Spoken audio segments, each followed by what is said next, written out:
स्वयं नारायण के नेत्र भराए घड़ी कुछ ऐसी आई है। अरे मृत्यु लोक पर अधर्म का चक्र चला है, प्रचंड विनाश लीला छाई है।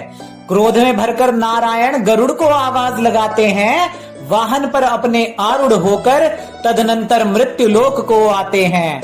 अंधकार में खोया मनुज कली के वश में ऐसा आया था, सामने खड़े नारायण को भी पहचान कोई ना पाया था। भगवान सोच रहे मन ही मन, मृत्यु लोक में कैसा कोहराम छाया है।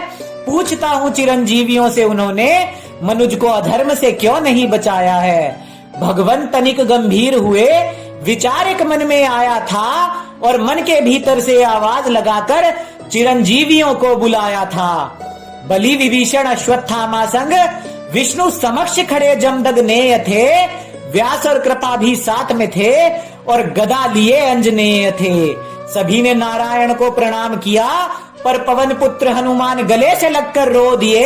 अरे नारायण में देख छवि प्रभु श्री राम की, चरण नारायण के बजरंग बली ने अपने अश्रुओं से धो दिए। अरे गले से लगकर बोले हनुमान, क्यों बचाऊं मनुज को। प्रभु ये मनुज बड़ा ही धूर्त हुआ है, तुमको छलिया बताता है।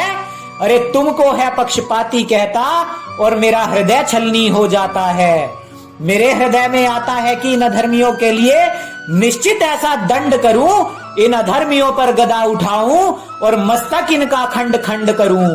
व्यास भी क्रोध में भरकर बोले, अधर्मियों के महिमा मंडन को मनुज ने रचे न जाने कितने ही उपन्यास हैं। अरे रामायण महाभारत के धर्मियों को श्रेष्ठ दिखाकर खुद को समझते वेद व्यास हैं। अर्जुन के रथ पर विश्वकर्मा रचित दिव्य कपि को हनुमान ये बताते हैं।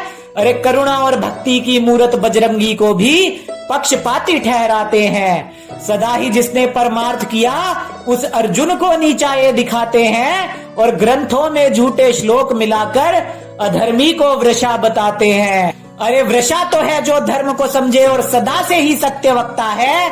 अरे जिस कर्ण ने झूठ बोलकर ही शिक्षा और सब कुछ प्राप्त किया था, उसे हमारा कृष्ण वृषा कैसे कह सकता है। अब अश्वत्थामा भी क्रोध में बोले, इस मनुज की क्यों रक्षा करूं, मेरे पिता को कटु वचन ये सुनाते हैं। सनातन धर्म को गलत दिखाने हेतु ग्रंथों में जातिवाद दिखाते हैं। हाँ मैंने जघन्य अपराध किया था जिसका फल भी मैंने भोगा है, पर मेरे पूज्य पिता को झूठ बोलकर क्यों पहनाया धर्म का चोगा है। सूत पुत्र कर्ण को नीची जाति बताकर सहानुभूति कमाते हैं और जातिवाद से लोगों को आपस में लड़वाकर राजनीति खेल जाते हैं।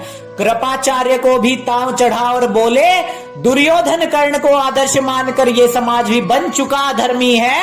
आज भी द्रौपदी नहीं है सुरक्षित, मनुष्य हो चला दुष्कर्मी है। हाथ जोड़ फिर बोले विभीषण, धर्म की खातिर विरुद्ध हुआ भाई के, फिर भी ना मिला मुझको सम्मान है। इस मनुज की मैं क्यों रक्षा करूं, जो कुलद्रोही कहकर करते मेरा अपमान है। रावण का सम्मान ये करते, कहते मैया सीता को कभी ना हाथ लगाया था। नहीं बताते अप्सरा से दुष्कर्म के कारण श्राप उसने ये पाया था। श्राप था यदि किसी स्त्री को रावण उसकी इच्छा के विरुद्ध हाथ लगाएगा, ऐसा घिनौना अपराध करते ही उसका मस्तक खंड खंड हो जाएगा। अरे रावण बनने की चाह में ये मनुज अपने अहंकार में ऐठा है, उसके जितना ज्ञान तो प्राप्त कर सकता नहीं था, बस उसकी भांति दुष्कर्मी बन बैठा है। हनुमान बोले, हे प्रभु मैं तो आपकी प्रतीक्षा में ये धर्म सहता हूँ, पर जितने भी यहाँ राम और कृष्ण भक्त हैं उनकी रक्षा के लिए तत्पर रहता हूँ। नारायण ने फिर मौन को तोड़ा और बोले, कुछ क्षण ठहरो, मैं कल्कि बनकर आऊंगा।